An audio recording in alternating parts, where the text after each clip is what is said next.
Well, some of the country's top coronavirus experts are in quarantine after being exposed to a staffer who tested positive. But not everyone is quarantining. ABC's Alex Brichet explains the vice president has no plans to self-isolate, even though it was his press secretary who tested positive. The White House ramping up social distancing measures. You'll be seeing more aides and Secret Service agents wearing masks and socially distancing at least 6 feet apart. The changes come now that at least 2 people in the West Wing have tested positive for the coronavirus, including Vice President Pence's press secretary. The Vice President's office saying he's tested negative every single day. Pence is back at the White House today, but says he has no plans to self-quarantine for 14 days, as the White House's own guidelines call for. That's despite his aide, who he's worked closely with, testing positive.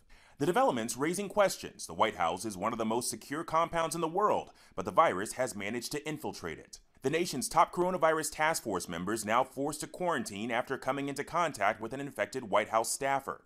CDC Director Robert Redfield and FDA Commissioner Stephen Hahn will quarantine for 14 days. Dr. Anthony Fauci will do what he calls a modified quarantine, working from home but still possibly traveling for meetings. All 3 were expected to testify before the Senate Health Committee in person tomorrow.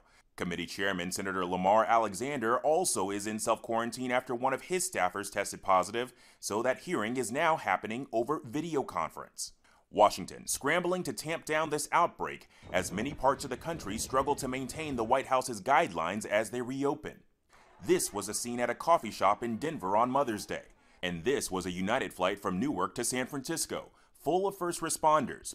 A doctor aboard tweeting he guesses the airline is relaxing their social distancing policy these days, every seat full on this 737. United Airlines says there were 22 open seats on that plane. Most flights are less than 50% full. And while it is limiting advanced seat selection, it cannot guarantee that all customers will be seated next to an unoccupied seat. Alex Brichet, ABC News, Washington.